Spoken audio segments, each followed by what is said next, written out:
là hướng dẫn quản lý công tác chủ nhiệm của giáo viên. Quay trở lại trang chủ của tài khoản giáo vụ. Chúng ta di chuyển đến phần các tác vụ và chọn quản lý công tác chủ nhiệm. Trước tiên chúng ta sẽ xem danh sách chủ nhiệm. Đây là bảng danh sách các giáo viên chủ nhiệm của các lớp.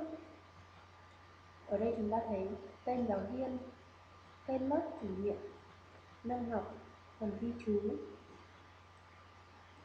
Để tìm kiếm một giáo viên nào đó, chúng ta gõ tên giáo viên vào ô trống và nhấn nút tìm kiếm.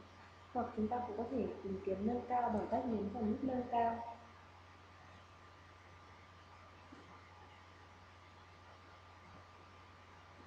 Ở đây chúng ta có thể nhập tên giáo viên, hoặc chúng ta chọn khối. Ví dụ, chọn để tìm giáo viên chủ nhiệm của lớp 10A, chúng ta chọn khối 10, chọn lớp 10A. Sau đó chúng ta ấn vào nút tìm kiếm. Chúng ta sẽ thấy lớp 10A do cô Nguyễn Thị Hiền chủ nhiệm.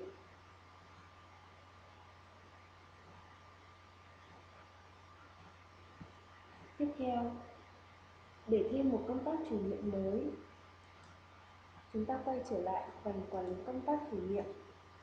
Sau đó ấn vào thêm công tác mới. Phần năm học đã được mặc định. Chúng ta chọn lớp. Sau đó chọn tên giáo viên. Có thể thêm ghi chú ở bên dưới. Sau đó chúng ta nhấn vào nút thêm.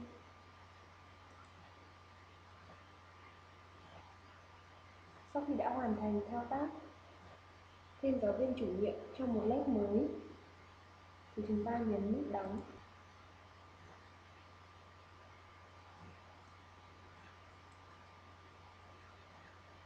Để chỉnh sửa thông tin công tác chủ nhiệm, chúng ta sẽ nhấn vào nút sửa tương ứng với tên giáo viên chủ nhiệm mà chúng ta muốn chỉnh sửa.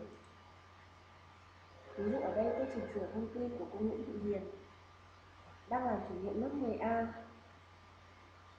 Nếu cô Nguyễn Thị Hiền không làm chủ nhiệm lớp 10A nữa, tôi sẽ đổi sang một giáo viên khác, ví dụ như là cô Nguyễn Thị Hoa.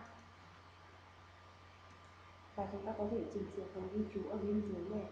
Sau đó chúng ta nhấn vào nút cập nhật. Thông báo hiện lên thêm dữ liệu thành công, nghĩa là chúng ta đã chỉnh sửa xong. Chúng ta cũng có thể xóa một hay nhiều phân công công tác chủ nhiệm. Để xóa lần lượt từng phân công công tác của chủ nhiệm thì chúng ta sẽ ấn vào nút xóa tương ứng với tên giáo viên mà chúng ta muốn xóa phân công công tác chủ nhiệm.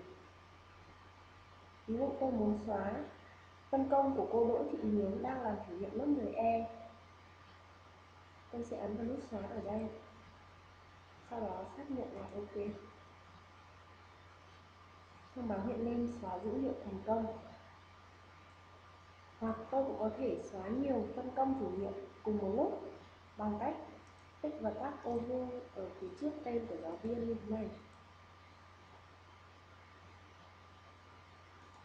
Hoặc tôi sẽ xóa toàn bộ danh sách đang hiển thị ở trên màn hình bằng cách tích vào ô vuông ở đây.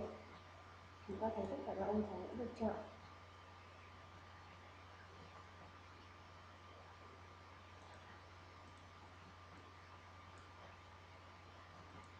Sau đó chúng ta di chuyển vào phần chọn thao tác,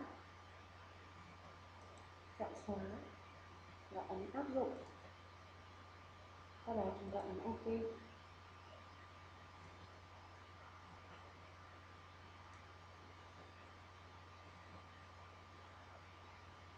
Vừa xong tôi đã hướng dẫn các thầy cô cách quản lý công tác chủ nhiệm của các giáo viên trong nhà trường.